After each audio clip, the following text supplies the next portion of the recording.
Mesdames, Messieurs, bonjour et bienvenue sur notre chaîne YouTube. L'information vous place au sommet du monde. Alors, si vous êtes nouveau, abonnez-vous et cliquez aussi sur la cloche de notification pour ne plus rien manquer. On commence. Le scandale sexuel qui impliquant Gaël Anganamoui en ce moment au Cameroun ne relève pas de l'inédit. Même son cas est assez spécifique dans la mesure où il traite de l'homosexualité, jusqu'ici interdite au Cameroun. D'autres faits similaires ont été révélés par le passé. Les récents scandales dans le sport au Cameroun ont montré que ce domaine, convoité par les jeunes, pouvait être un terrain propice aux abus sexuels. Des abus favorisés par l'emprise psychologique qui pèse sur des victimes qui n'ont qu'une crainte, voir leurs rêves se briser. Lebladeparle.com a recensé 4 plus gros scandales enregistrés dans le domaine du sport ces dernières années au Cameroun. Affaire Samuel Eto'o et Nathalie Koa. Cette affaire est sans doute la plus connue et qui aura fait plus jaser. Pendant 7 ans, Samuel et Nathalie vont vivre une passion amoureuse de taille. Une histoire d'amour secrète, méconnue du grand public qui finira par capoter et devenir un problème presque mondial. Du conte de fées aux illusions perdues, des cadeaux en or à la trahison, Nathalie finira par découvrir des photos d'elle nue publiées sur Internet, un soir de juin 2014, alors qu'elle tentait de s'éloigner de la star après plusieurs années d'idylle. Le scandale a fait les choux gras de la presse camerounaise et la joie des internautes.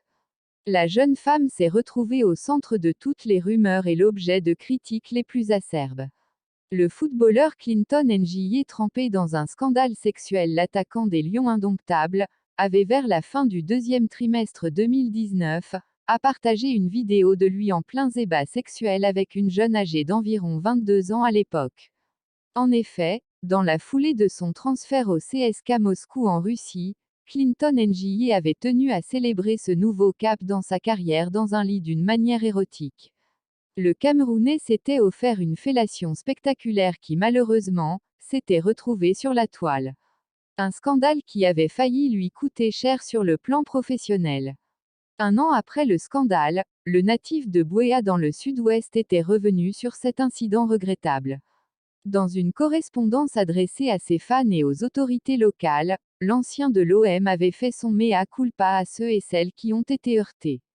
Je regrette profondément ce triste épisode de ma vie que je n'ai ni souhaité, ni apprécié et qui m'a grandement affecté ainsi que mes proches et ma famille. Depuis la survenance de ce regrettable moment, je cherche la meilleure façon d'exprimer mes excuses à tous ceux qui ont été heurtés ou indignés, s'excusait-il.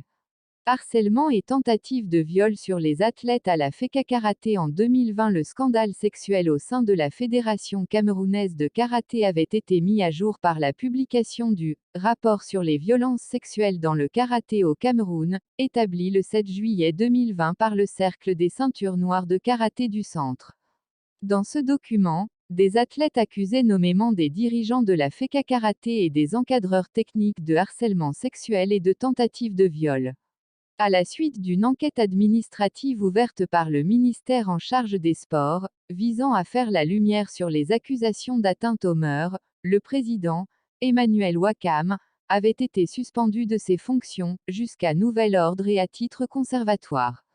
Le directeur technique national adjoint numéro 2, Jean Mbobda, avait aussi écopé de la même sanction, ainsi que 4 encadreurs techniques de la FECA Karaté.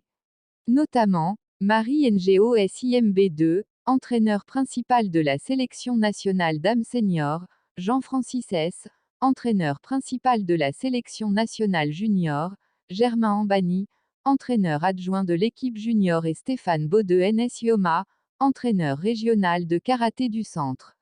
Cette affaire a remis en lumière le problème des violences sexuelles dans le sport et la difficulté pour les victimes à dénoncer les faits. La sextape homosexuelle de Gaël Anganamoui au centre des débats. L'ancienne capitaine des Lions indomptables fait la une de l'actualité depuis la matinée du 5 novembre 2021. Pour cause, des vidéos de l'ancienne lionne en plein rapport homosexuel ont fuité dans les réseaux sociaux. Une partie de l'opinion appelle à la condamnation de Gaël Anganamoui, estimant que l'homosexualité est une pratique interdite dans le pays, tandis que d'autres exigent des excuses de la part de la footballeuse. Des informations à leblaidparle.com, le destinataire de la vidéo l'aurait diffusée après un différend avec l'ancienne capitaine des Lions Indomptables. Coïncidence, la vidéo est publiée 48 heures après la démission de Gaël Anganamoui de son poste de team manager des Lions Indomptables.